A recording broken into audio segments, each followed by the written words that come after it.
and vomiting 4 times on that day itself.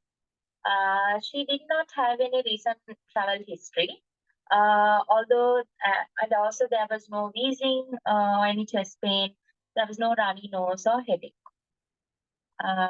So when it comes to the past medical history, she's a type 2 diabetes patient for 8 years, and she's currently on oral hypoglycemics, which is metformin and glyphosate. Her last fasting was 180. That was also 1 month ago. And she has not gone to the clinic as well. She does not have any allergies, past surgical history. She has undergone a LSCS. In her social history, so she lives in an overcrowded urban area in Goa with her husband, 3 children, and her parents. And they all live together in a single-storied house with 2 bedrooms and 1 bathroom. She's a housewife and she's currently taking care of her father, who has suffered a stroke as well. And also the youngest child is 3 years old, and her husband owns a grocery store.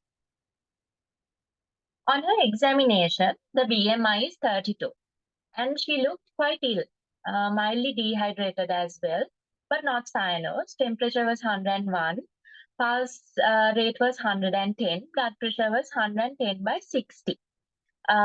Respiratory rate was 28 breaths per minute. Oxygen saturation was 94 on room air.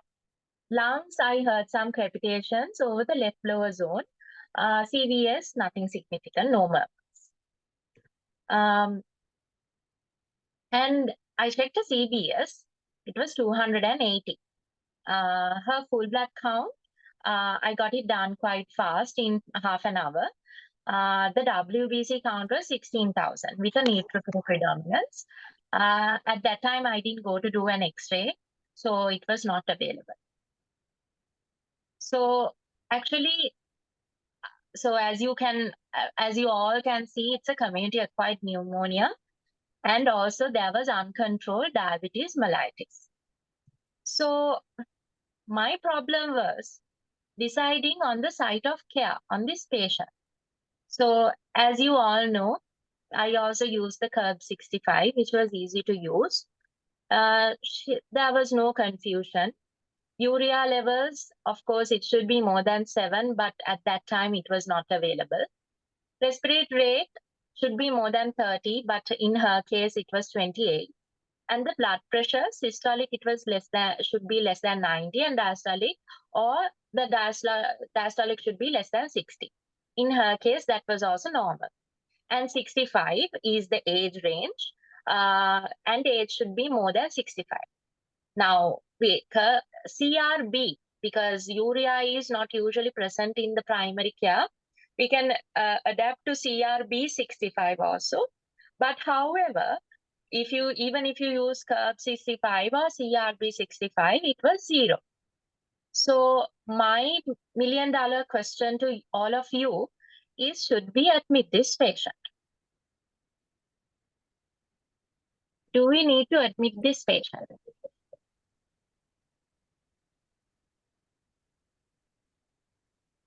If so, why? Yes. Yes, it should be admitted. Okay. Would you like to tell us why? Because she is having communicable pneumonia and she's diabetic and she looks ill. Exactly. So I think she needs admission. Yes. That's quite correct, Taranga. So I actually listed out the problems in my head at that time. As Taranga said, she was very ill looking and she was mildly dehydrated by that time also. And one more thing. Yeah. One more thing, I would consider that she has a care receiver at her end when she goes home. Yes, that's a very important thing, because she's living, her household conditions are really bad. So this is what I thought when it comes to the problems. So she, although 94 looks okay, But our usual saturation is not 94. It's at least 98, 99, 100. So I considered 94 as reduced one. And on top of that, as Dr. Taranga said, uncontrolled diabetes. And she had non-compliance and negligence for her own medical condition. So I didn't think that even if I gave antibiotics, she would go and take it. Because of the fact that she was a full-time carer for her children and her father. And as Dr. Prabhat said, risk of spread. She has children as well as elders who are bedbound. So there is a high risk of spread. But on top of all of that, the patient was not willing to get admitted. These are common problems that come across in the primary care. But despite her displeasure, I referred her to the nearest government hospital, and after that, she was admitted. Right. So after she was admitted, in ward, her blood pressure, I actually called and checked on this. So her blood pressure became 90/60, and the saturation dropped a little bit. Pulse rate remained 110. Respiratory rate was actually 30 at that time. Maybe I counted wrong also. I don't know. And they are in the management, they have immediately taken her to the HDU. They have sent for the blood for CRP, blood culture, and ABST, and has done an RBS there as well, a serum creatinine, blood urea, and an urgent chest X-ray.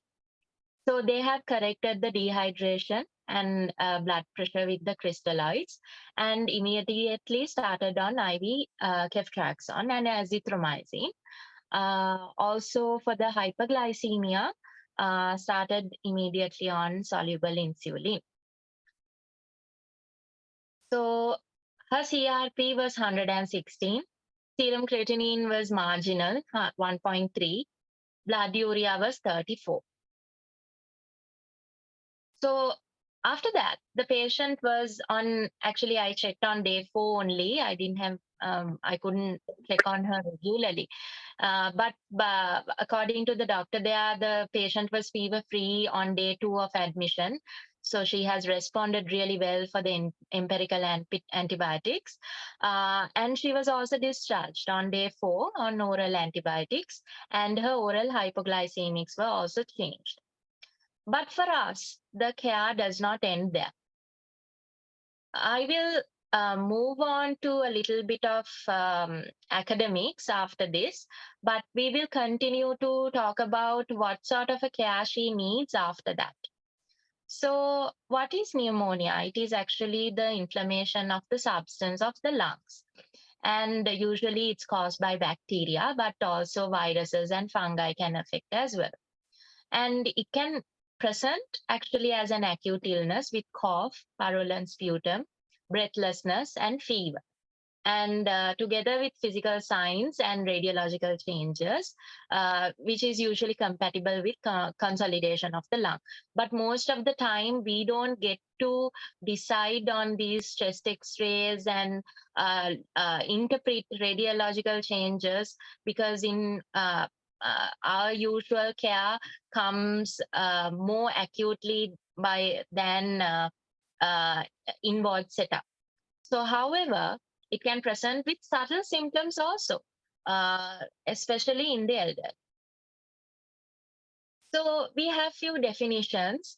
So there is community-acquired pneumonia, there's nosocomial pneumonia, there's aspiration pneumonia, and pneumonia in immunocompromised patients. So today we are mainly talking about the community-acquired pneumonia, which is actually, this is something that we encounter mostly. When it comes to the nosocomial pneumonia, there's 2 types. There's HAP and VAP. HAP is the hospital-acquired pneumonia, and which is acquired more than 48 hours after hospital admission. Whereas VAP, which is ventilator-associated pneumonia, that is more than 48 hours after endotracheal intubation. Other than that, there is aspiration pneumonia, that is the pneumonia associated with aspiration of food material or stomach contents into the lungs and caused by impaired swallowing. we can also encounter pneumonia in immunocompromised patients. Maybe it could be a genetic defect or immunosuppressive medication that they have taken for a long time, or acquired immunodeficiency such as HIV. So let's go to the community-acquired pneumonia. As we talk about it, it's one of the leading causes of morbidity and mortality worldwide.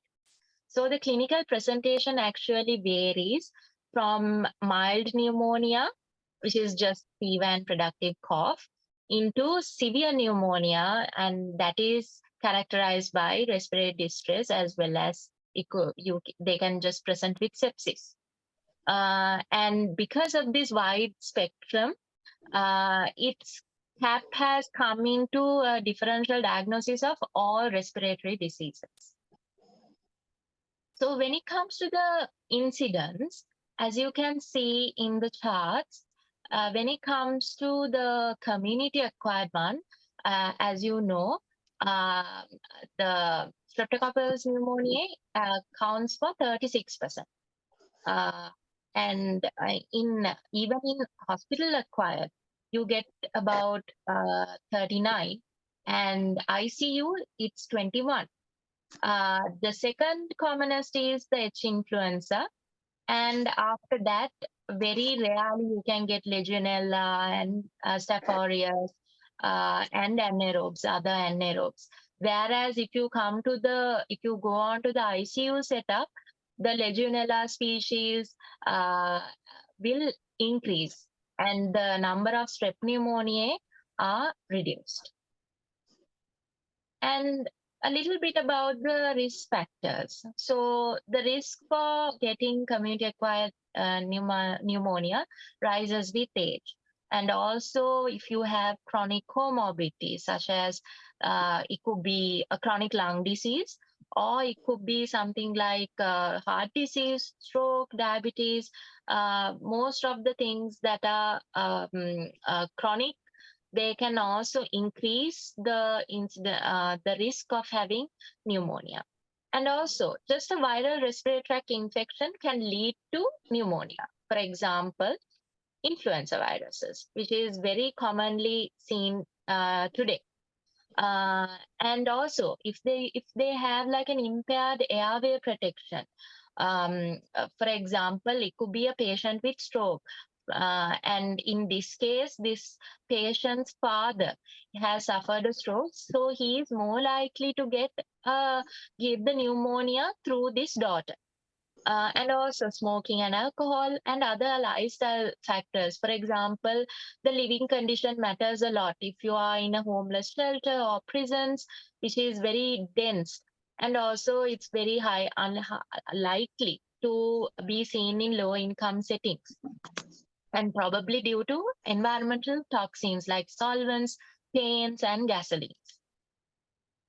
So if you take the microbiology, well, there's a lot of pathogens, as I told before, but the typical ones are strep pneumonia. That is the most common bacterial cause. That is something that we need to know. And other than that, we can consider Haemophilus and Staph aureus. The atypical bacteria, although we call it atypical now, it has become typical also. Legionella, Mycoplasma pneumoniae, those have to be in mind when you're considering patients with chronic comorbidities, such as whatever the risk is increased, these atypical bacteria can affect more. And the other respiratory viruses, such as influenza A and B, it could be the SARS virus. There can be other coronaviruses, rhinoviruses, parainfluenza, adenoviruses. And the other thing that we have to consider is this is more not so much an acute illness, but going towards subacute endemic fungi, Histoplasma capsulatum, or Cryptococcus. Those have to come in mind when it's not so acute and going into the subacute side. A little bit about the important trends that have come across. So they have seen that there is a decline in strep pneumonia incidents worldwide, probably due to the vaccination and also due to herd immunity. And the other thing is the coronavirus pandemic that has come across. That actually became a large part of a cause, a leading cause in community-acquired pneumonia in 2020. So that can be one of the reasons for the strep pneumonia incidence to go down as well. And also low overall rate of pathogen detection. Although we have all these sophisticated methods to find out, there is a 50% chance that you might not find this out as well. And the other thing is the discovery of this lung microbiome. So earlier they thought that the lung was very sterile. And they have identified complex, diverse communities of microbes now that reside in the alveoli. So earlier they thought there's nothing inside. Now they have found out microbes inside the alveoli. And they suggest that there is a resident alveolar microbes. They play a very important role in the development of pneumonia. It can be either by modulating the host immune response to infecting pathogens, or it could be due to direct overgrowth of the existing pathogens as well. So this is a new discovery that has not come across. Actually, they have come up with it in 2019 guidelines. So that's something to think about. So while we are talking about the management, the antibiotic resistance is also something that has to be in the back of our minds. The Asian Network of Surveillance of Resistant Pathogens, and so they have done 685 clinical isolates. 11 countries are included in it, and Sri Lanka was also included in this as well. So during 2001, they have found out 52% of penicillin resistance and 16% of macrolide resistance and 9.5% of ciprofloxacin resistance. So after that, they have not done any surveillance, but I'm sure the resistance percentage has increased within the last 20 years. This is something the pulmonary signs and cough we have already spoken about. In that, we have to see whether there is sputum production, if the patient is dyspneic, have chest pain, and also in the examination, as I told before. The other important thing is in the systemic signs.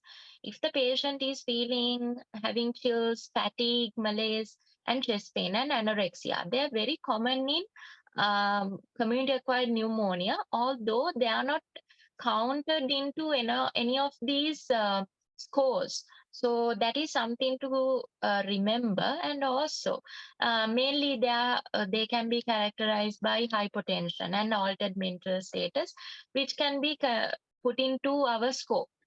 And also, there can be other signs of organ dysfunction, such as there can be renal dysfunction, liver dysfunction, and also thrombocytopenia.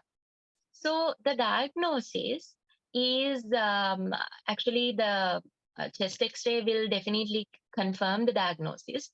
Other than that, the full blood count, the CRP, blood urea, ALT, AST, they will help in the severity of the disease. If you take chest radiograph patterns, the common pathogen, we can take a mild guess on it. For example, if there's cavitating lesions, Mycobacterium tuberculosis, and it could be either bacterial abscess or fungal.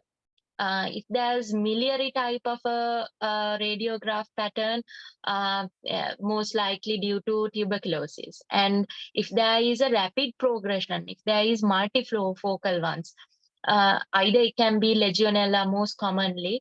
Other than that, pneumococcal and staphylococcal also can be taken into consideration. And if there is an interstitial pattern, most interstitial patterns are given by viruses and also mycoplasma. So this is one of the chest radiographs that I encountered in, it's one of the mycoplasma pneumonia infection where there is bilateral diffuse interstitial infiltrates. And in the next one, of course, this is a cystis girovesi pneumonia, and they show the ground glass appearance, a typical ground glass appearance and early consolidation in picture A. And also there is the left-sided, the right-sided ground glass opacification is seen in the picture B. So I actually stopped at the management. So and defining the severity and site of care. So we have 3 sites. One is the ambulatory care. Second one is the hospital admission where you do an in-ward management. And the third one is an ICU management. So there are a few scores and indicators that we can use. Most commonly used one is actually CURB 65. Pneumonia Severity Score Index is very complicated, although the accuracy of it is better than CURB 65. Hardly anybody uses it. So if we go to the next slide, so the CURB 65, as I told before, if there is any confusion, urea levels, the respiratory rate, and the blood pressure and age. So if the score is 0 or less, there is low mortality. So we can give for home treatment. If it is 2, definitely it should be intermediate mortality. So there has to be supervised treatment, which is in-ward management. If the score is 3 or more, then of course we consider high mortality, and this has to be considered as severe pneumonia and has to be managed in the ICU setup. So this is actually the next slide. You can see the PSI or the port. That is one of the scores that we have used. Now, if we take our patient, again, if we put all these scores, for example, age, it is 0, nursing home resident 0, comorbidities, there's no diabetes in it. And the examination findings also, again, it's 0. And laboratory findings were not available at that time. Only the full blood count was there. So if we actually take into this graph into consideration, again, she comes as a low risk. So actually what I'm trying to say is how important it is to not consider all these scores, and how important it is to consider our clinical judgment. So when it comes to the treatment, the outpatient setting is the most important one for us. If you go to the next slide, you can see for a healthy outpatient adults, usually we recommend, these are according to the latest guidelines, amoxicillin 1 gram 3 times daily, or you can use doxycycline 100 milligrams twice daily, or you can use an macrolide. It could be either azithromycin or it could be clarithromycin. It can be used. If the patient has any comorbidities, or it can be chronic heart disease, lung disease, liver, diabetes, even if the patient is an alcoholic, you can use amoxicillin with the clavulanic acid plus, or you can use a cephalosporin and a macrolide together. Or you can use monotherapy, for example, fluoroquinolone, that is either levofloxacin, oxyfloxacin, or chemifloxacin. So that's the most important slide for us when it comes to family physicians. But in the in-ward setup, of course, we have to consider the MRSA and the Pseudomonas aeruginosa, because of the incidence has gone higher, they have told that they have recommended the empiric combinations of either beta-lactam, cefotaxime or ceftriaxone, and a macrolide together, or you can use a monotherapy fluoroquinolone, or they have given a third option for these patients, where you can use the macrolides as well as a fluoroquinolone, a combination therapy with beta-lactam. And also the other thing is adults with community-acquired pneumonia. For MRSA or aeruginosa, again you can use, because if they are MRSA, then the option comes to include vancomycin or linezolid. And empirical treatment options for aeruginosa, it can be either piperacillin tazobactam, cefepime, ceftriaxone. Then you can use meropenem or imipenem. These are for patients who are MRSA and PE aeruginosa, although we have seen these are being used for the just people with no comorbidities or no MRSA as well. So the next slide is actually a little not complicated, but it is actually the guidelines from the American Thoracic Society, where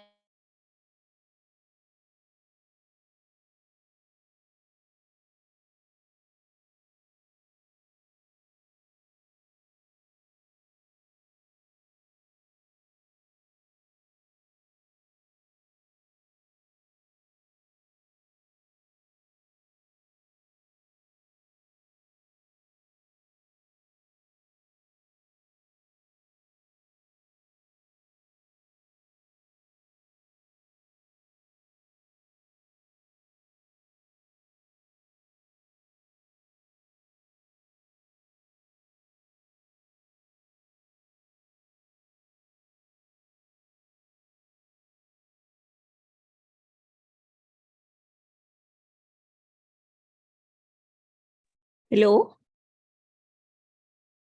Hello? Seems Dr. Hasara has dropped from the. Oh, all right, okay. I'm calling her, madam.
She said she will join soon.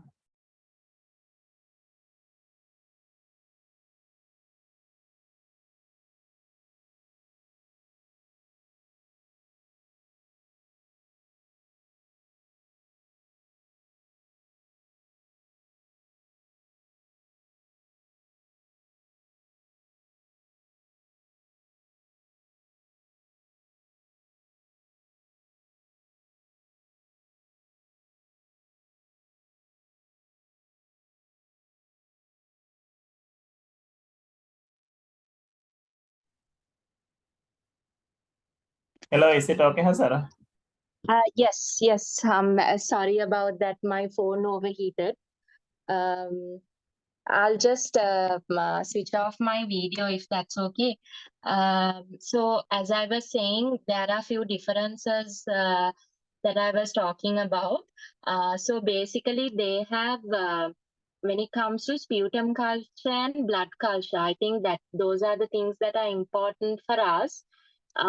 They have in 2007 guidelines only primary recommended in patients with severe disease. But now in 2019, they have considered this in all patients empirically treated for MRSA or Pseudomonas aeruginosa. So anyone who we are suspecting, whether this is an MRSA, basically someone who has chronic, all of those risk factors, and if we do suspect an MRSA or Pseudomonas, we can straight away send for a sputum culture and a blood culture as well. That's what I wanted to highlight from that. And also in the follow-up, just want to say why this is important. Important because in the follow-up, so if at all, why this? Usually we don't recommend a chest radiograph. But if there is a smoking history and if the age is more than 65 and you do get a good history about history of family history of lung cancer and any comorbidities, then we can actually screen some of these patients for lung carcinoma also by doing a chest radiograph. Because that is one of the most common cancers that we diagnose much later on. So we can take this as an opportunity as for family physicians and get hold of these patients. So when it comes to our patient, 1 week later, she was clinically improving. The cough was quite, it was dry, and the appetite was also improving. And luckily, none of these family members developed any symptoms. The compliance was good. CBS was 140. And of course, I advised on the regular follow-up of diabetes, and it is important to link these kind of diseases into uncontrolled diabetes so that we can give a nudge to these patients to follow up regularly. And also because this patient was a female and over 30 years, I arranged a pap smear for this patient also, and also screening for depression. Why? Because she's a full-time caretaker. She's taking care of her father, and also she's coming from a very low economics area, crowded place. But luckily, she had good family support from her husband and her mother. So for the prevention, this is again our duty. So according to WHO, the three primary pillars of prevention of CAP is smoking cessation and the influenza vaccination for all of these patients, pneumococcal vaccine for at-risk patients. Thank you. So my references are from UpToDate and also the American Thoracic Society 2019 update is the latest one, and also from the British Thoracic Society. And also we have Sri Lanka has done 2015 guidelines. So these are my references, and thank you. And sorry for the disruption which was in between.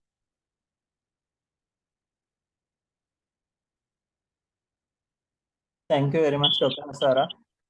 And anyone can ask questions, discuss the presentation and the content.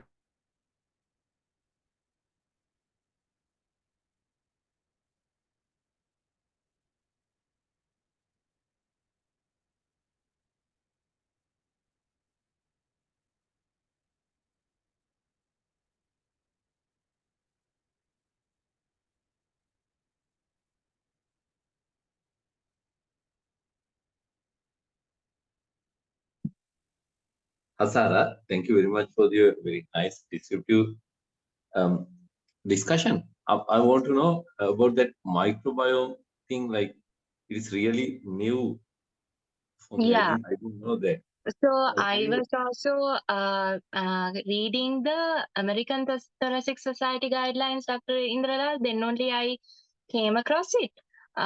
So basically, it was introduced in 2019. Up until then, nobody has spoken about. At least I couldn't find any literature on the microbiome of the lung. Yeah, okay. Earlier only we knew about the gut microbiome. Now, Yeah. yeah, Now they are speaking of a lung microbiome as well. yeah.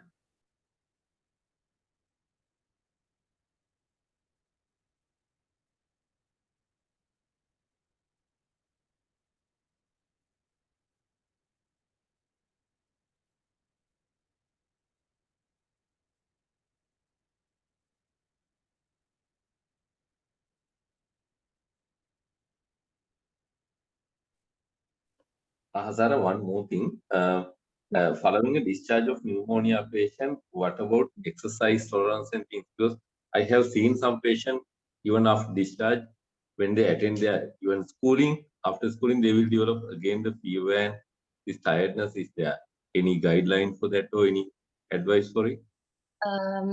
So if it's basically it can be related to asthma also. So this can start an attack of asthma especially in childhood, even elderly people, but especially in childhood. So that is something that we have to look out for as physicians. Sometimes these patients might end up getting inhalers, and also since and the other thing is for the elderly. This can continue to go on with chronic bronchitis and chronic lung disease along with this. So yes, it is very important to check on the exercise tolerance for these patients and act accordingly. Thank you, sir.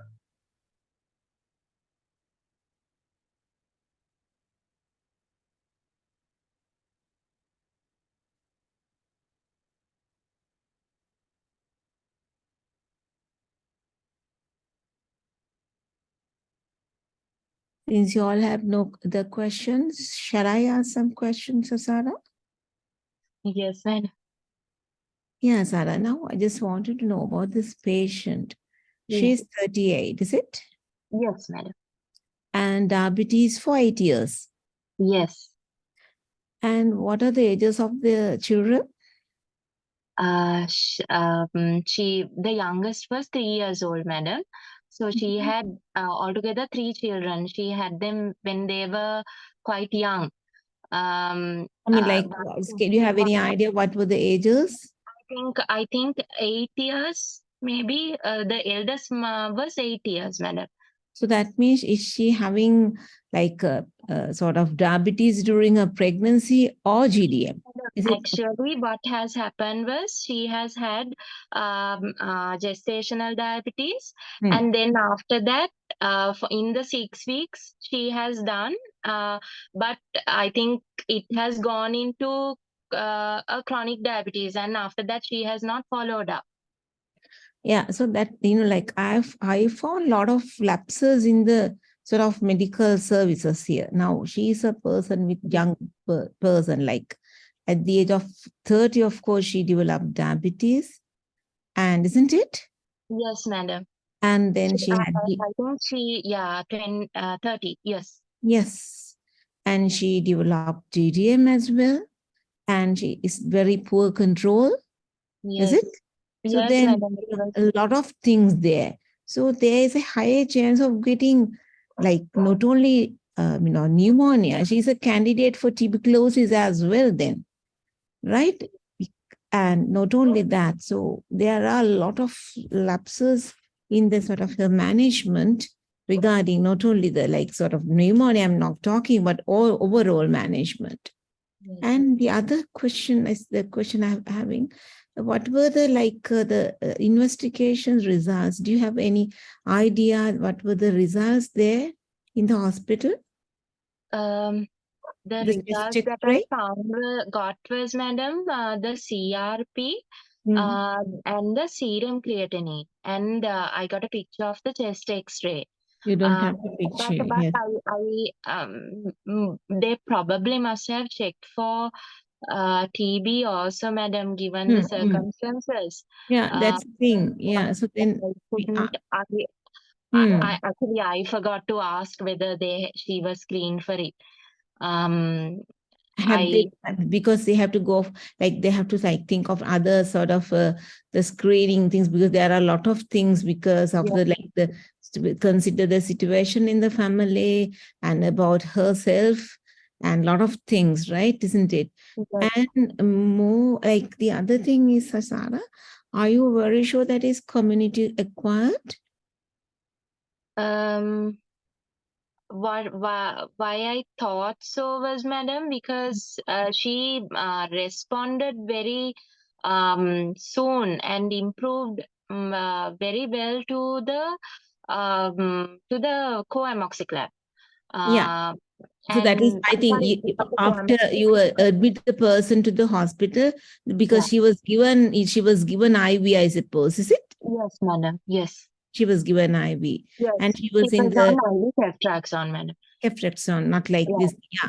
So then that is one thing. This is ceftriaxone. And the other thing is, like since she was a diabetic with a very poor control and with GDM, we do not know her set of the immunity status. It could be like with the other illnesses as well. Is it? How about it?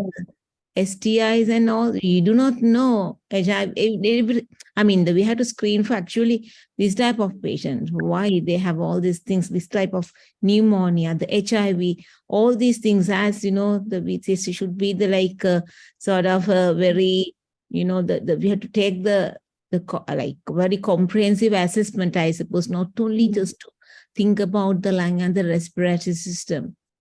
Yes, madam. Did you get that point? Yes, madam.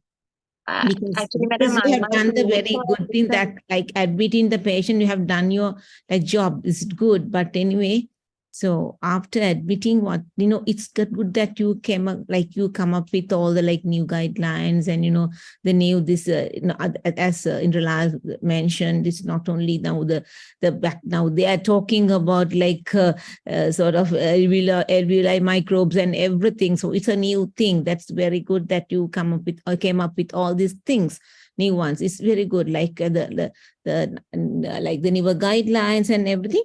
Did you check about Sri Lankan guide? Because I know that Microbiologist, College of Microbiology, they issued a new one. So did you able to, madam, that is for the antibiotics, madam. That's what I'm talking about, antibiotics. 2015. No, not 2015. After that, they issued another one. Because, like about a few months ago, they said they wanted to update it because, it's 3 months ago, they told that they want to update it. Now they were like doing that. So now, before that, in 2019 also, they issued a one. Because of the antibiotic resistance and all sort of things. Yeah. So better like go through, because I will check on it for sure and we'll update the slides. Yeah, we better update because like we have to, the things actually we want to understand is, yes, we are not doing any inward care, but we should know what are the antibiotics are like we can give as outpatients as well as when they discharge. Like what are the things, like other complications, right? So, like what do you have any idea what are atelectic bands? That is due, atelectic bands can be caused due in the resolution phase, madam. Yeah. So what were the sort of the symptoms? So these are like sort of the, the complications they do get with this type of like very poor glycemic control and everything that maybe we do not know about the immunity status of this person. Yes. So like these are the things we come across all the time. Like after discharging, they come up with again shortness of breath and all this that somebody actually highlighted. So we should know the problems and what actually the reasons for those encounters. So better it's good that you highlighted everything. Better think of those things as a whole person care, especially when we come across the person. I think the most important thing is we have to do the best for the diabetes control without asking her to go to the clinic, and we have to take it as our own responsibility to do the best for the person. I think Yes. that's the most important thing. Otherwise, she will end up with the same kind of scenario or is worse than this, isn't it? Yes, madam. Yes. So, okay, anyway, it's a good presentation and I wish you all the best. Thank you, madam. Okay, then.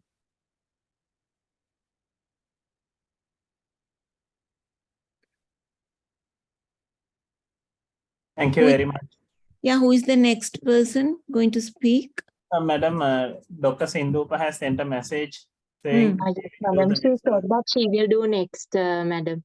Sindhu. Yes, Sindhu is going. Okay, Yes, good. yes. Excellent. Good. Madam, next week, I think junior batch is ready for the presentation. After that, Dr. Sindhupa will do. Yeah, that you do it every other week or weekly? Currently, every other week, madam. Yeah, now currently every other week, but since the 3 batters are willing, I don't know, it's up to you all. If you think it's very sort of every week, it's a problem for the every Friday. Okay, fine. It's every other week is okay, fine. We have enough time to ready. Not okay, fine. So I will catch you on the every other week. Okay, fine. Okay. Okay.